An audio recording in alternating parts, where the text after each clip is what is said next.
Bismillahirrahmanirrahim. Assalamualaikum warahmatullahi wabarakatuh.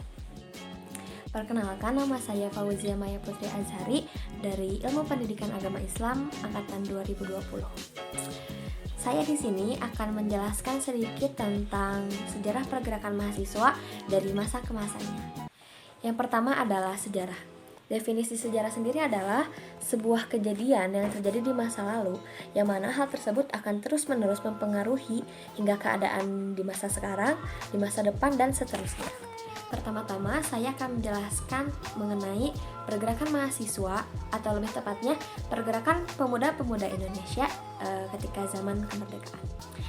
Pergerakan pemuda-pemuda Indonesia di zaman tersebut terbagi menjadi 4 periodisasi.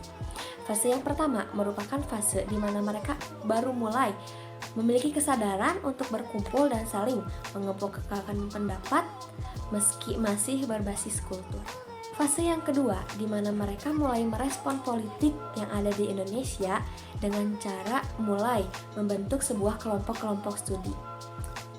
Fase yang ketiga yakni adalah fase pasca kemerdekaan, di mana para pemuda-pemuda tersebut melakukan perebutan visi politik Indonesia dan mulai terjadinya konflik-konflik awal, yang mana konflik-konflik awal ini akan terus-menerus berhubungan satu sama lain hingga ke masa nanti, yakni fase keempat. Adapun fase keempat merupakan gerakan mahasiswa dari awal Orde Baru hingga akhirnya berevolusi menjadi masa reformasi. Baik, pertama adalah fase awal yakni tahun 1908, di mana organisasi pertama kali dibentuk di Indonesia, yakni organisasi Budi Utomo. Namun banyak juga pendapat yang menyatakan bahwasanya organisasi pertama bukanlah organisasi Budi Utomo, melainkan Sarekat Dagang Islam. Namun setelah diulas kembali, ternyata pendapat yang paling banyak menyebutkan bahwasanya Budi Utomo adalah organisasi pertama yang ada di Indonesia, yang mana organisasi tersebut mengedepankan tentang perdagangan, pertanian, dan ekonomi. Kemudian pada tahun 1914 hingga 1917 muncullah beberapa organisasi, yang mana organisasi tersebut merupakan respon karena lemahnya organisasi Budi Utomo menurut mereka. Karena hal tadi, Budi Utomo mengedepankan tentang ekonomi, perdagangan, pertanian, dan lain-lain, sedangkan hal yang saat itu dibutuhkan di Indonesia adalah nasionalisme dan politik untuk merebut kemerdekaan. Maka dari itu muncullah sejenis organisasi seperti Indispartij, yang mana mereka mengedepankan rasa nasionalisme, dan juga Muhammadiyah, yang mana mereka mengedepankan keislamian. Kemudian pada tahun 1920 hingga tahun 1928 muncullah gerakan-gerakan pemuda yang dinamakan dengan Jong, seperti Jong Jawa, Jong Batak, Jong Sumatera, dan lain-lain. Perkumpulan Jong tersebut terbagi dari Sabang sampai Merauke yang ada di Indonesia, yang mana hal tersebut kemudian dihimpun dalam sebuah organisasi bernama PPPI, yakni Perhimpunan Pelajar-Pelajar Indonesia, yang mana PPPI ini adalah cikal bakal munculnya Sumpah Pemuda. Selain itu, dalam rentang waktu tersebut pula ada juga kelompok-kelompok studi yang dibentuk oleh Sutomo dan Soekarno. Kelompok studi yang dibentuk oleh Sutomo berdiri di Surabaya, sedangkan kelompok studi yang dibentuk oleh Soekarno berdiri di Bandung. Yang mana nantinya kelompok-kelompok studi ini bersatu bersama Perhimpunan Pelajar-Pelajar Indonesia tadi untuk mendeklarasikan Sumpah Pemuda dan bersatu untuk memulai pergerakan perlawanan kemerdekaan. Kemudian pada tahun 1942 hingga tahun 1944, yang mana Indonesia saat itu tengah dijajah oleh pemerintahan Jepang, dan pemerintahan Jepang mulai merasa resah akan pergerakan pemuda-pemuda Indonesia, sehingga perkumpulan ataupun diskusi apapun yang di dalamnya mengandung unsur politik ataupun kemerdekaan itu dilarang. Di tahun yang sama pula, pemerintah Jepang mendirikan sebuah organisasi bernama Masyumi, singkatan dari Majelis Syuro Muslimin Indonesia,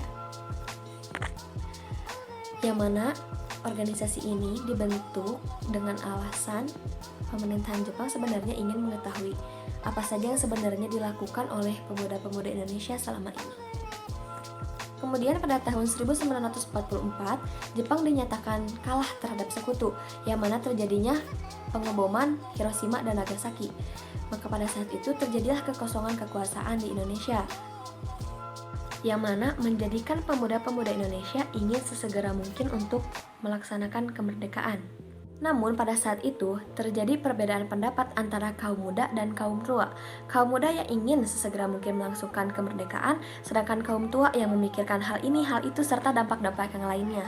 Sehingga pemuda-pemuda Indonesia melaksanakan penculikan kepada Soekarno dan Bung Hatta, yang mana kejadian ini disebut dengan Rengas Dengklok, karena Soekarno dan Hatta yang diculik ke Rengas Dengklok.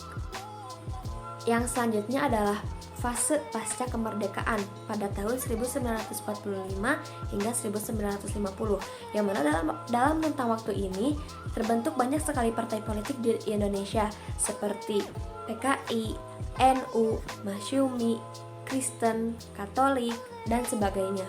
Yang mana partai politik ini dihimpun lagi dalam sebuah organisasi bernama PPMI, singkatan dari Persatuan Perhimpunan Mahasiswa Indonesia. Yang mana partai-partai politik ini dihimpun lagi dalam sebuah organisasi bernama PPMI, singkatan dari Perserikatan Perhimpunan Mahasiswa Indonesia. Kemudian pada tahun 1955 terjadilah politik konfrontasi atau benturan, di mana dari seluruh partai politik tadi ada salah satu partai politik yang menyimpang, yaitu PKI atau Partai Komunis Indonesia.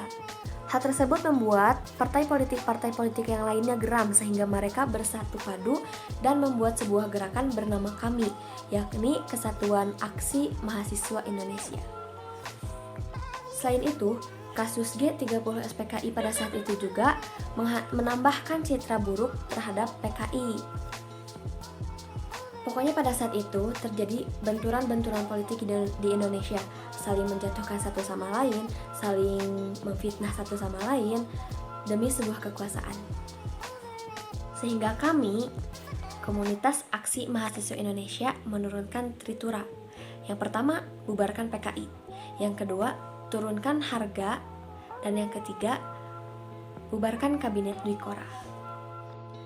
Setelah melewati begitu banyak benturan-benturan politik, pada akhirnya Jenderal Soeharto lah yang maju untuk menggantikan Presiden Soekarno pada saat itu. Kemudian adalah fase Orde Baru, di mana Angkatan 1966 atau yang lebih suka disingkat dengan Angkatan 66 diberikan banyak kursi parlemen oleh Presiden Soeharto, yang tak lain dan tak bukan adalah rasa terima kasihnya atas dukungannya selama ini. Angkatan 66 ini dalam aksinya selalu banyak mendapatkan bantuan dari militer, dikarenakan Jenderal Soeharto yang merupakan salah satu dari mereka. Hal ini berlawanan dengan Angkatan 1974 atau Angkatan 74 di masa reformasi, yang mana mereka lebih banyak berlawanan dengan militer.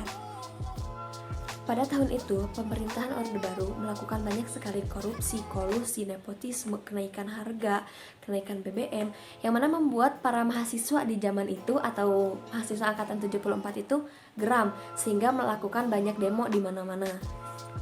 Kemudian pada tahun 1990, para mahasiswa itu menuntut organisasi yang mandiri, bebas, dan independen.